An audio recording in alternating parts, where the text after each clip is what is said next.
నమస్తే, welcome to Telugu times YouTube channel. నేను మీ కృష్ణవేణి. చెన్నూరి వెంకట సుబ్బారావు గారి ద జర్నీ సో ఫార్ కొన్ని జ్ఞాపకాల్లో మరికొన్ని జ్ఞాపకాల్ని ఈ ఎపిసోడ్లో తెలుసుకునే ప్రయత్నం చేద్దాం. సార్ నమస్తే. సార్ నమస్కారం అండి. బాగున్నారా? నమస్కారం, అందరు బాగున్నా అండి. బాగున్నాను సార్. సార్ మామూలుగా మీరు పత్రికా రంగంలో అడుగుపెట్టి ఒక పేపర్ని స్థాపించే స్థాయికి వెళ్ళారు. సో టీవీ రంగంలో కూడా ఏమైనా అనుభవం ఉందా? ఆ అనుభవం విశేషాలని ఈ వీడియోలో తెలుసుకోవాలని నాకైతే యాంగ్జైటీగా ఉంది. తప్పకుండా ఇవాళ దాని గురించి మాట్లాడుకుందాం. నేను 90స్లోనే టీవీ రంగంతో అనుభవం ఉంది, గట్టిగానే ఉంది. రెండు పెద్ద కార్యక్రమాలు జరిగాయి. అవేంటి ఇప్పుడు మాట్లాడదాం. నాకు గుర్తున్నంత వరకు 1995లో ఈటీవీ ప్రారంభమైంది. 1995 ఈటీవీ ప్రారంభమైంది. నేను అంతకితం ఈనాడులో వర్క్ చేశాను. నేను ఈనాడులో వసుంధర పబ్లికేషన్స్ చూస్తుంటే ఉషోదయ పబ్లికేషన్స్ అంటే ఈనాడు చూసేది అన్నమాట. ఉషోదయ పబ్లికేషన్స్లో ఇంకొక మిత్రులు బాపినేడు గారు, ఈరోజు కూడా బాపినేడు గారు ఈటీవీ మొత్తం ఆయన రన్ చేస్తున్నారు డైరెక్టర్గా. అప్పుడు బాపినేడు గారే ఈటీవీ దాంట్లో ఉన్నారన్నమాట, ఇన్ఛార్జ్.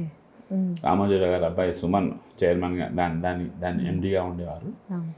బాపినేడు గారు అన్ని చూసుకుంటున్నారు.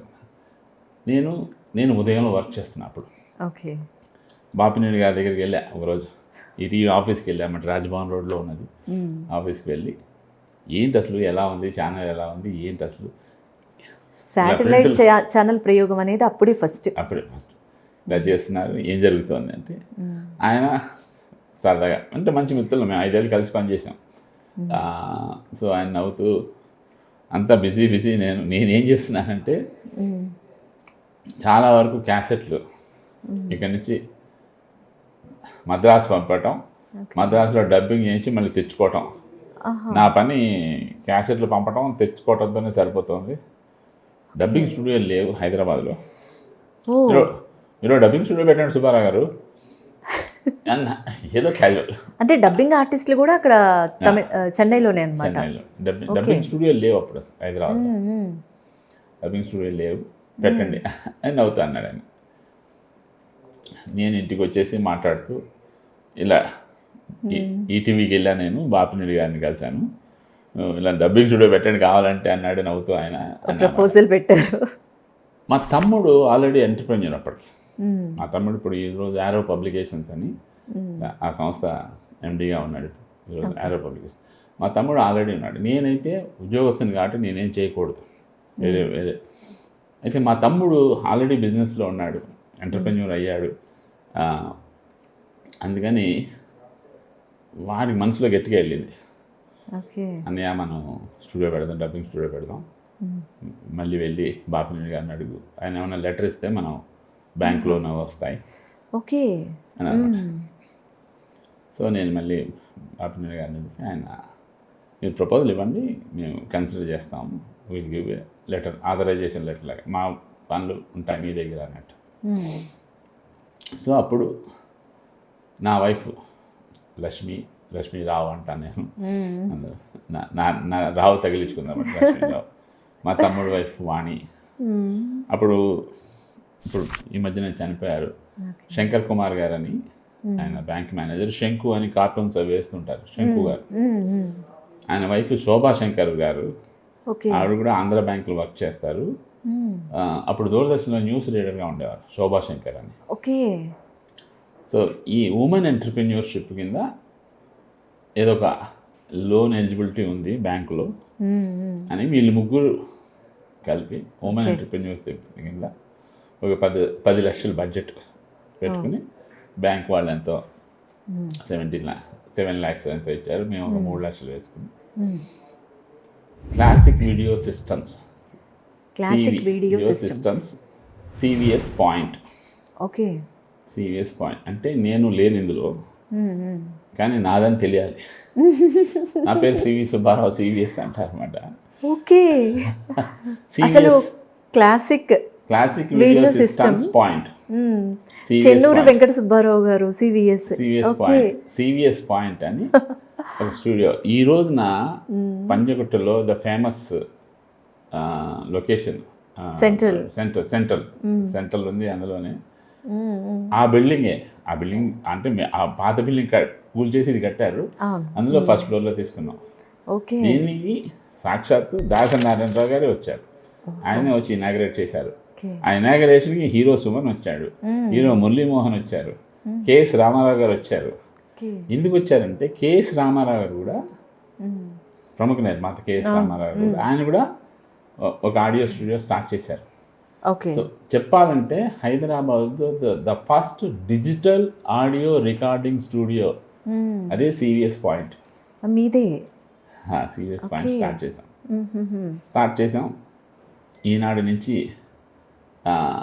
డబ్బింగ్ జరుగుతుంది, వాళ్ళే తీసుకొస్తారు పద్ధతిగా. అప్పుడు వచ్చే సీరియల్స్ లేడీ డిటెక్టివ్ అని, ఇంకా అన్వేషణ, ఆ సీరియల్స్ డబ్బింగ్ అంతా ఈ సివిఎస్ పాయింట్లో జరిగేది. డబ్బింగ్ ఆర్టిస్టులు ఇక్కడ వాళ్ళు మెల్లగా డెవలప్ అవుతారు అనమాట. అంటే స్టూడియోలు వస్తే ఆర్టిస్టులు ఉన్నారు, డెవలప్ అవుతారు. అది చేసుకుంటూ వచ్చాం. అయితే భగవంతుడు మళ్ళీ ఆయనకి ఏదో ఆలోచిస్తుంటాడు. మనం అనుకున్నవన్నీ అవ్వవు కదా. సడన్గా ఈటీవీ నుంచి వర్క్ కొంచెం తగ్గిపోయింది. ఏం తగ్గిపోయిందంటే మొన్న రివ్యూ మీటింగ్ అయిందండి, చైర్మన్ గారు ఎందుకు డబ్బింగ్ స్టూడియోలు, మనమే 2 డబ్బింగ్ స్టూడియోలు పెట్టేద్దాం అన్నారండి. సో మేము పెట్టుకున్నామండి అని సార్. ఓకే. సో అప్పటి వరకు ఈనాడు యాన్సిలరీగా అసలు ఆలోచన లేదు వాళ్ళకి. మేము అసలు మార్కెటింగ్ ఏం ఉండదు అనుకున్నాం. మేము ఓన్లీ అడ్మినిస్ట్రేషన్, ఈ లేడీస్ వెళ్ళి మేనేజ్ చేసుకుంటారు అనుకున్నాం. Which happened also like that 3-4 months. Then we have to go for marketing. So మెల్లగా ఇక మా బ్రదరు వాళ్ళని వీళ్ళని కాంటాక్ట్ చేయటం, రావటం అలా జరిగింది. అంటే డిఫరెంట్ సీరియల్స్ కోసం డిఫరెంట్. అప్పుడే జెమినీ కూడా వచ్చింది, జెమినీ సీరియల్స్ రావడం మొదలుంటాయి. షిరిడి సాయి సీరియల్ వచ్చింది, విజయ్ చంద్ర గారు వచ్చి మొత్తం మా దాంట్లోనే చేశారు, సివిఎస్ పాయింట్లోనే. సివిఎస్ పాయింట్లోనే చేశారు.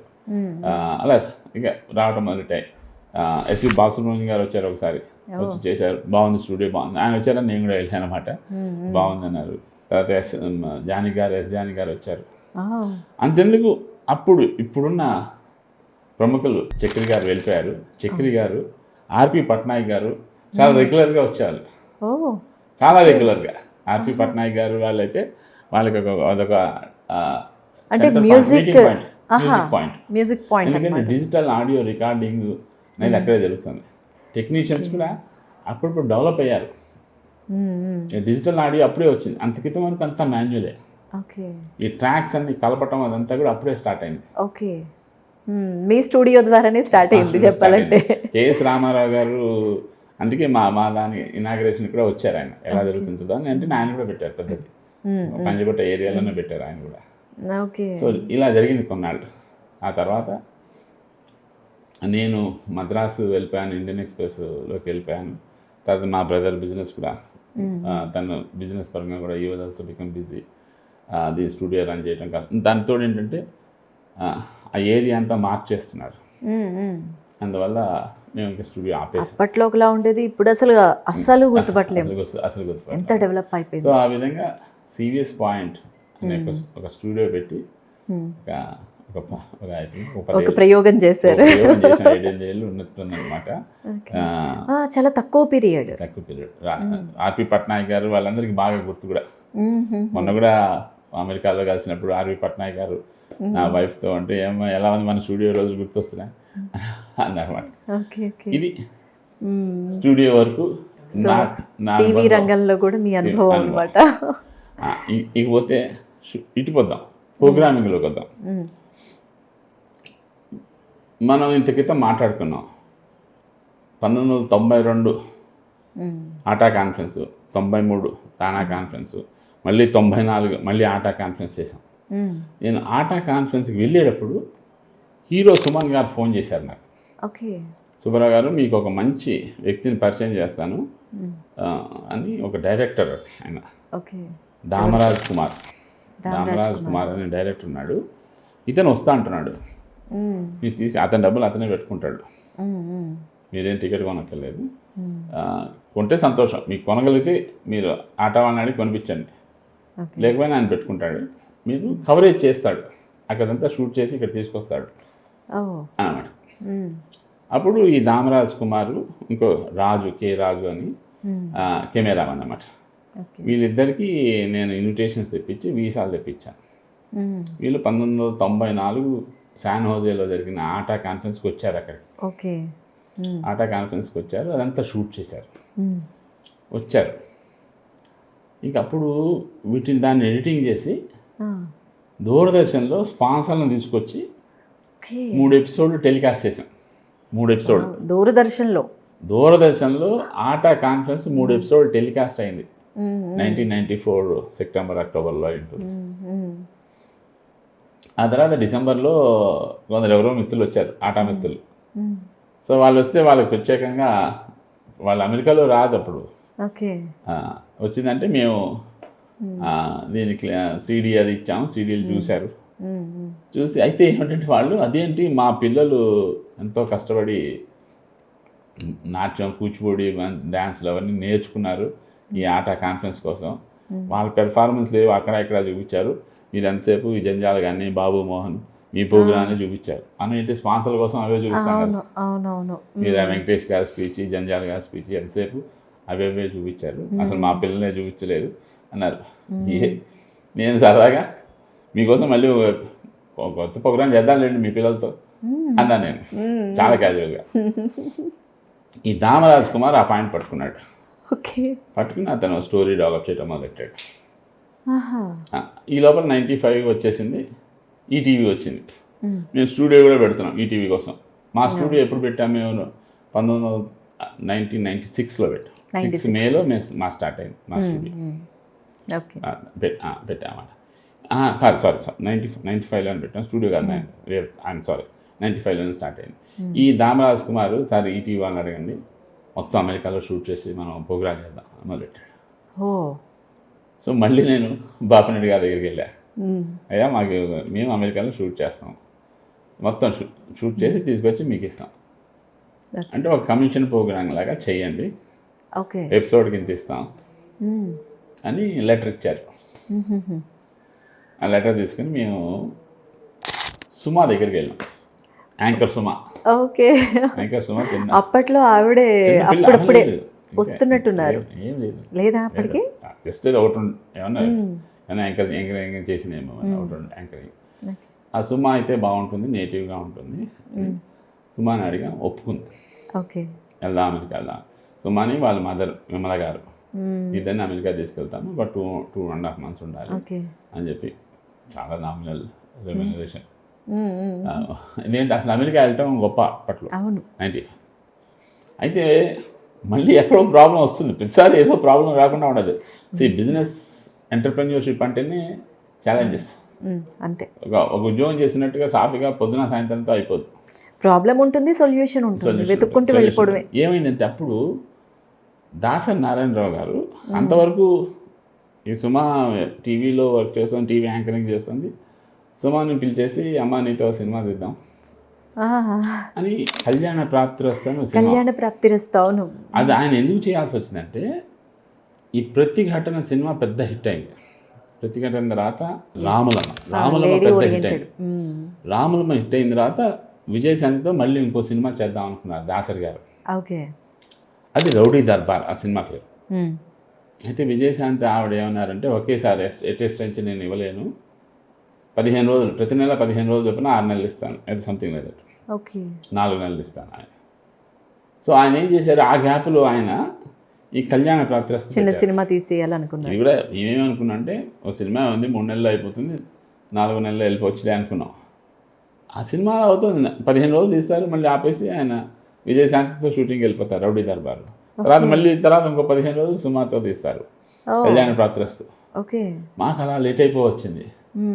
మేమేమో ఇప్పుడు ఏంటంటే అమెరికాలో మామూలు బిజినెస్ వీసా కుదరదు, వీళ్ళు అక్కడికి వెళ్ళి పెర్ఫార్మెన్స్ వీసా తీసుకోవాలి, P3. ఇప్పుడు కూడా ఎవరైనా సరే ఈ మణి శర్మ షో ఏమన్నా షోస్ జరిగితే, దేవి ప్రసాద్ షో, వీళ్ళందరూ కూడా P3 వీసా అన్నమాట, అంటే పెర్ఫార్మెన్స్ వీసా. సో వీళ్ళ 5 పేరు మీద P3 వీసా తీసుకున్నాను నేను. ఎవరెవరంటే దామరాజ్ కుమార్ డైరెక్టరు, ఇది కథ, మాటలు, స్క్రీన్ ప్లే, డైరెక్షన్ దామరాజ్ కుమారు, ఈ రాజు అని ఆయనేమో కెమెరామన్, సుమా మదరు, అమ్మగారు విమల గారు, మై బ్రదర్ అన్నమాట, మా బ్రదర్ బాలకృష్ణ, సివి బాలకృష్ణ వచ్చి ఎగ్జిక్యూటివ్ ప్రొడ్యూసర్గా ఓకే ప్రొడ్యూసర్గా తీసుకుని my wife and my brother's wife are the producers. ఓ okay. Geetanjali title cinema, Geetanjali ఈ సీరియల్ పేరు. గీతాంజలి వెళ్ళి పంపించాం. అప్పుడు అమెరికాలో ఏం చేసామంటే అక్కడ కూడా ఇంకో ఫ్రెండ్, అతని పేరు అజిత్ తెంబూర్ని. ఈ అజిత్ తెంబూర్ని మళ్ళీ మాకు కాస్త హెల్ప్ చేయడానికి, కొంచెం పార్ట్నర్ అవ్వడానికి సిద్ధమయ్యాడు. ఓకే. అతను వీళ్ళని ఎయిర్పోర్ట్లో రిసీవ్ చేసుకుని వీళ్ళకి ఏం చేశాడంటే ఒక 2 బెడ్రూమ్ ఫ్లాట్ ఇచ్చేసాడు. ఓకే. 2 బెడ్రూమ్ ఫ్లాట్, కిచెన్ అన్నీ ఉంటాయి. ఒక బెడ్రూమ్లో సుమ గారు, విమల గారు ఉండేవారు, ఇంకో బెడ్రూమ్లో మగవాళ్ళు ఉండేవారు, హాల్లో ఉండేవాళ్ళు. వాళ్ళ బ్రేక్ఫాస్ట్లు వాళ్ళు చేసుకోవటం, ఈవెన్ ఫుడ్ కూడా తెచ్చుకోవటం లేకపోతే చేసుకోవటం. అప్పటికి సుమ గారికి పెళ్లి కూడా కాలేదనుకుంటా. చాలా చిన్న స్టార్టింగ్, చాలా స్టార్టింగ్ ఇది 95. వీళ్ళు ఎప్పుడు వెళ్ళారంటే 95 సెప్టెంబర్లో వెళ్ళి 95 డిసెంబర్లో వచ్చారు. 64 రోజులు షూటింగ్ జరిగింది. అక్కడ అంటే ఏంటంటే స్టోరీ ఏంటంటే ఒక అమ్మాయి అమ్మమ్మ దగ్గర పెరుగుతుంది ఆత్రేయపురంలో. అమెరికా వెళ్తుంది, అమ్మా నాన్న అమెరికాలో ఉన్నారు, వెళ్తుంది. ఆ అమ్మాయి ఎయిర్పోర్ట్లో దిగడం దగ్గరించి ఎపిసోడ్ 1 స్టార్ట్ అవుతుంది. ఇక అమెరికాలో అమ్మాయి అనుభవాలు అన్నమాట. అమ్మాయి అమెరికాలో దిగి ఫాదర్ మదర్తో ఉంటుంది. అక్కడ ఉండే స్నేహితులు ఎలా ఫ్రెండ్స్ అవుతారు, అక్కడ ఉండే ఏం జరుగుతుంది అన్ని అక్కడ వాతావరణం అంతా చూపించడం అనమాట. చివరికి అమ్మాయి అంటుంది, నాన్న నేను బామ్మ దగ్గరికి వెళ్ళిపోతాను, నాకు అక్కడ నేను బావని పెళ్లి చేసుకుంటాను, ఇక్కడ నాకు ఈ అమెరికా నచ్చలేదని వెనక్కి వెళ్ళిపోతాను. ఈ స్టోరీ. సో అక్కడ సన్నీ రాజు గారు అని ఆయన ఒక బాగా తెలిసిన వ్యక్తి. ఆయన సుమ ఫాదర్గా, దాంట్లో సుమ ఫాదర్గా యాక్ట్ చేయడానికి ఒప్పుకున్నారు. డాక్టర్ జననీ కృష్ణ, ఆవిడ పెద్ద డాక్టర్. ఆవిడ సుమ మదర్గా చేస్తానికి మదర్ రోల్. ఇవి 2 కీ రోల్స్ అనమాట. Suma father role, Suma mother role. అంటే Geetanjali father, Geetanjali mother. So మిగతా అన్నీ కూడా లోకల్ క్యారెక్టర్స్, ఎక్కడికెక్కడ క్యారెక్టర్స్. దామరాజ్ కుమార్ అని రాసేవాడు, అన్నీ వీళ్ళే చేసేవారు. హీరోయిన్ అన్న మాటే కానీ సుమ అయితే అన్ని పనులు చేశాను చెప్తుంది. ఇప్పుడు కూడా ఎప్పుడైనా షూటింగ్ ఏదైనా పాత విషయాలు చెప్తున్నమాట. అన్నీ తను కాఫీలు కావాల్సి వస్తే కాఫీ కలిపి ఇచ్చేసి వీళ్ళకి, లేకపోతే లైట్ పట్టుకోవాలంటే వెనకాల ప్యాడింగ్ చేయాలంటారు చూడండి ఈ లైట్స్, అది నేను కూడా పట్టుకున్నాను. నేను షూటింగ్ నేను లేకపోతే నేను పట్టుకునేదాన్ని. అప్పట్లో అంత కష్టపడ్డారు, అంత కోఆర్డినేషన్ కోఆపరేషన్ చేశారు కాబట్టి రోజు ఈ స్థాయికి వచ్చిందన్నమాట. సో వాళ్ళంతా షూట్ చేసి వచ్చారు. షూట్ చేసి వచ్చిన తర్వాత మన స్టూడియో ఎలాగో ఉన్నది, ఆ స్టూడియోలో దాని డబ్బింగ్, దాని మ్యూజిక్ శశిప్రీతం అని అప్పుడు మ్యూజిక్ డైరెక్టర్ ఉండేవారు. శశిప్రీతం మ్యూజిక్ ఇచ్చారన్నమాట. గీతాంజలి ఒక టైటిల్ సాంగ్ ఉంటుంది, చాలా పాపులర్. ఇది ఈటీవీలో టెలికాస్ట్ అయింది. ఈటీవీలో టెలికాస్ట్ అయింది. దానికి రెగ్జోనా వాళ్ళు స్పాన్సర్గా వచ్చారు. ఆదివారం పొద్దున వచ్చింది ప్రైమ్ టైంలో. ఆదివారం పొద్దున అంటే అప్పట్లో ఆదివారం పొద్దున ప్రోగ్రాం అంటే ఒక రామాయణం కానీ లేకపోతే భారతం ఇవన్నీ వచ్చాయి అప్పట్లో. ప్రైమ్ టైం అది ఆదివారం పొద్దున 9 నుంచి 11 వరకు మాక్సిమం అందరూ చూసేవాళ్ళు. ఆ ప్రైమ్ టైంలో ఇచ్చారు. 13 ఎపిసోడ్లు వచ్చింది. అంటే పూర్తిగా అమెరికాలో, అంటే ఈ దేశంలో కెమెరా పట్టలేదు. The programme which is totally shot in USA. ఈ రోజు వరకు అదే రికార్డు. గీతాంజలి ఒకప్పుడు పడమటి సంధ్యారాగం విజయశాంతి గారిది వెళ్ళారు. అక్కడ జరిగినట్టు అలాగా, అంటే సిమిలర్ టు దిస్ ప్రోగ్రామ్. అది అక్కడ ఇక్కడ కూడా షూట్ చేశారు. ఇదైతే ఇక్కడ కెమెరా ముట్టుకోవాలా, ఇక్కడ కెమెరా లేకుండా పూర్తిగా తీశారు. అది తక్కువ ఎపిసోడ్స్, 13 ఎపిసోడ్స్. అప్పుడు 13 గొప్ప. 13 ఎపిసోడ్ అంటే 3 నెలలు అనమాట. అప్పుడు ఇంకా డైలీ సీరియల్స్ లేవు. అప్పుడు 96లో డైలీ సీరియల్స్ లేవు. ఓన్లీ 13 ఎపిసోడ్లు అంటే 3 నెలలు అన్నమాట. ఈటీవీ అనగానే అంతరంగాలు ఇలాంటివన్నీ గుర్తొస్తూ ఉంటాయి, కళంకిత. సో ఇలాంటివన్నీ అసలు నెంబర్ ఆఫ్ 100 సెంచరీ కొట్టిన ఎపిసోడ్స్ ఇవి, సెంచరీ కొట్టిన సీరియల్స్ తర్వాత వచ్చింది అనమాట. ఇది వచ్చింది తర్వాత ఇంకో 10 ఏళ్ళ తర్వాత మళ్ళీ టెలికాస్ట్ చేశారు ఈటీవీలో కూడా. ఈ మధ్యన ఇక 20 ఏళ్ళు అయిపోయింది అన్న తర్వాత ఈటీవీ వాళ్ళకి ఇక వాళ్ళ రైట్స్ అయిపోయాయి దీని మీద. నేను మన ఐడ్రీమ్ మీడియా వాసుదేవ్ రెడ్డి చిన్న బాగా మంచి మిత్రులు ఆయన, ఏదో మాట సందర్భంలో చెప్తే అరే మాకు ఇవ్వండి మంచి సీరియల్ అని మాకు బాగా తెలుసు అది. ఓకే అంటే ఇప్పుడు అది యూట్యూబ్లో ఉంది, ఐ డ్రీమ్ మీడియాలో ఉంది.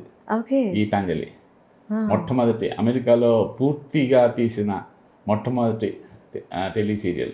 సో నేను అప్పుడైతే చూడలేదు, ఇప్పుడు చూడండి. ఇప్పుడు మాత్రం ఖచ్చితంగా చూస్తాను. చూడండి. అండ్ నాతో పాటు మీరు కూడా చూడండి యూట్యూబ్లో గీతాంజలి సీరియల్, సుమ గారు ఫస్ట్ సీరియల్ అది. ఓకే, ఇది సినిమా టీవీ రంగంలో మా పరిచయం. నిజంగా పత్రికా రంగం నుంచి అటు అమెరికాలో ఒక పత్రికని స్థాపించేంత వరకు వచ్చి ఇటు టీవీ రంగంలో కూడా డిజిటల్ స్టూడియో అనేది పరిచయం చేసి అలాగే అక్కడతో ఆగిపోకుండా ఒక మంచి సీరియల్ని అందరికీ అందించారు. అప్పట్లో ఈటీవీ అనగానే శాటిలైట్ ఛానల్, మంచి ఛానల్, అందరికీ పరిచయం అయ్యి అందరికీ మంచి ఎంటర్టైన్మెంట్ అందించే ఛానల్లో గీతాంజలి రావడం అండ్ చాలామంది ఆదరించడం. సో టీవీ రంగంలో మీకున్న అనుభవం గురించి వింటే అంటే ఒక విలేకరి, ఒక ఎడిటర్ ఇలాంటివి కూడా చేయగలరా అనేది ఒక స్ఫూర్తినిచ్చే అంశంగా మేము తెలుసుకోవాలి. సో చాలా మంచి విషయాన్ని ఈ ఎపిసోడ్లో తెలుసుకున్నాం సార్. Thank you. నమస్కారం అండి.